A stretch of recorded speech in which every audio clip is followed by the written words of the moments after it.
এনেছি, হাঁসটা রান্না করে দাও। চল এবার রান্না করে দেবো।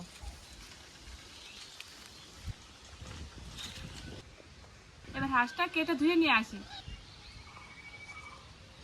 আলু, পেঁয়াজ, আদা, রসুন কেটে নেবো।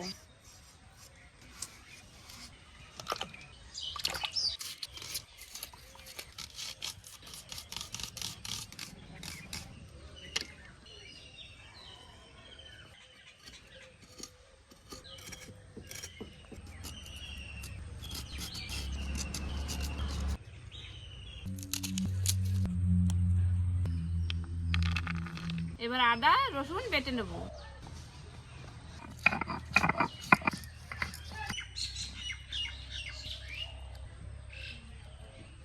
এবার ধনে জিরে বেটে নেব।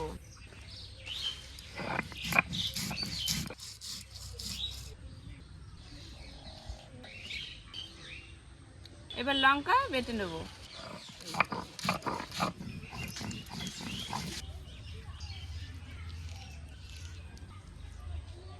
উনুনটা ধরে নিয়েছি, এবার কড়াইটা বসিয়ে দেবো। কড়াই গরম হয়ে গেছে, এবার সরষের তেল দিয়ে দেবো। তেল গরম হয়ে গেছে, এবার আলুগুলো ভেজে নেব। আলুগুলো ভাজা হয়ে গেছে, এবার তুলে নেব। আলু ভাজা তেলে জিরে আর পেঁয়াজ দিয়ে দেবো। এবার টমেটোটা দিয়ে দেবো আর বেটে রাখা মশলাটা দিয়ে দেবো। এবার কাশ্মীরি লঙ্কার গুঁড়ো আর লবণ হলুদ দিয়ে ভালো করে কষিয়ে নেব। মাংস কাটা দেওয়া হয়ে গেছে, মশলাটাও কষানো হয়ে গেছে, তেল ছেড়ে দিয়েছে। এবার মাংসটা দিয়ে দেবো।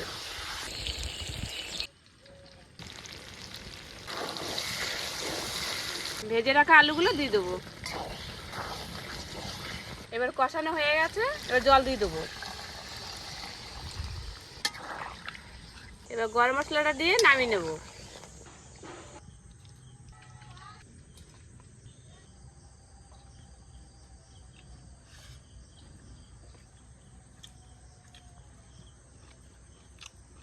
হাঁসের মাংস খুব সুন্দর গলতেছে। অনেক সুন্দর হয়েছে।